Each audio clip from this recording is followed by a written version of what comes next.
Le cheval est, sans aucun doute, la pièce la plus amusante des échecs. Il ne se déplace pas en ligne droite comme les autres, mais en forme de L.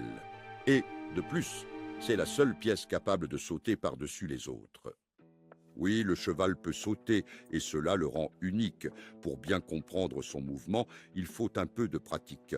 Le cheval se déplace de 2 cases dans une direction, horizontale ou verticale, puis d'une case perpendiculaire. Ainsi, il forme son mouvement caractéristique en L. Voyons quelques exemples. Dans cette position, le cheval peut se déplacer de ce côté ou de l'autre. Il peut monter ou descendre, toujours en suivant le même schéma. Si tu regardes bien, le cheval change toujours la couleur de la case. S'il est sur une case blanche, son prochain mouvement sera vers une case noire et au tour suivant, il reviendra sur une blanche. Il alterne toujours la couleur à chaque saut.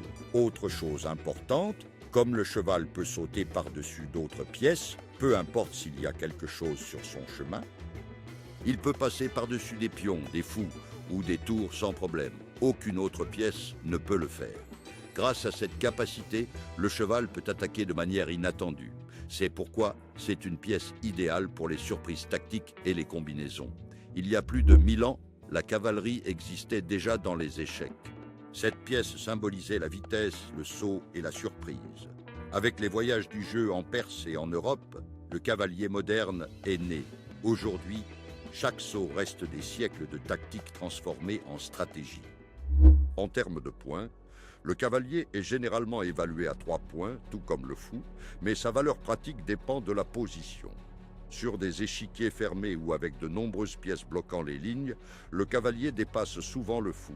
Sur des échiquiers ouverts, les fous peuvent prendre l'avantage grâce à leur longue portée. Alors, souviens-toi, 3 points en théorie, mais sa valeur réelle change avec la position. Développe le cheval vers le centre. Un cheval en C3 ou F3 pour les noirs contrôle beaucoup de cases.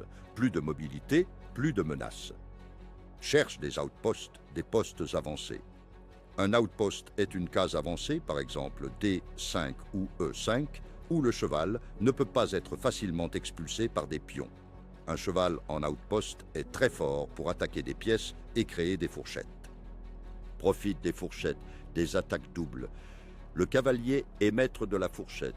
Il attaque 2 pièces ou plus à la fois, par exemple une tour et un roi. Sois toujours attentif à ces opportunités tactiques. Il domine dans les positions fermées. Quand l'échiquier est bloqué par des pions, le cavalier brille. Saute par-dessus et trouve des chemins où les fous ne peuvent pas passer. Ne le mets pas dans le coin. Un cavalier dans le coin a très peu de portée. Essaie de le repositionner vers des cases centrales ou vers un avant-poste. Coordonne avec d'autres pièces. Le cavalier est plus efficace lorsqu'il coopère avec les fous, les tours et la dame. Il peut créer des menaces qui obligent l'adversaire à céder du matériel ou de la position. Pratique des schémas, des exercices simples. Place le cavalier sur différentes cases et compte visuellement ses options. Cherche des fourchettes dans les mini-tactiques. Joue des finales avec seulement des cavaliers et des pions pour améliorer la manœuvre. Maintenant que tu connais son mouvement, son histoire, sa valeur et les meilleures façons de l'utiliser, c'est à ton tour de pratiquer. Place un cavalier au centre, compte ses sauts, cherche des fourchettes et essaie de créer un avant-poste. Le cavalier ne saute pas seulement, il saute au-delà des attentes. Utilisé avec imagination, il peut changer le cours de n'importe quelle partie. Si tu veux continuer à maîtriser le cavalier et apprendre à exploiter chaque pièce de l'échiquier, tu peux le faire à la Black Chess Academy, la meilleure formation d'échecs.